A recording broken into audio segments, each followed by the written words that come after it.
Hello, my dear followers. I'm Cotton, the chef dog. Who doesn't love tequeños? They're delicious, but since they're mostly made of wheat flour and cheese, some people can't eat them. Today, I'm going to show you how to make them using cassava, and they turn out absolutely delicious. So let's get started. But first, let us know in the comments where you're watching from and if you've ever tried tequeños. Alright, to make them, we'll need 400 grams of cooked cassava, 1 egg, a pinch of salt, a quarter cup of cornstarch, hard cheese. Before we begin, it's important that the cassava is cooked, but not too soft, because if it's too soft, the dough won't turn out well. What we need to do is put the cassava, salt, and egg white into a food processor to turn it into dough.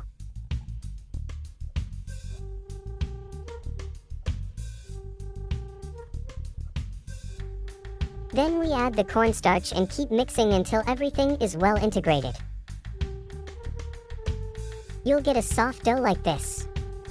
Look at this wonder, it's perfect. Put a little oil and flour on the counter so the dough doesn't stick. And start rolling it out with a rolling pin until it's about 4 or 5 millimeters thick.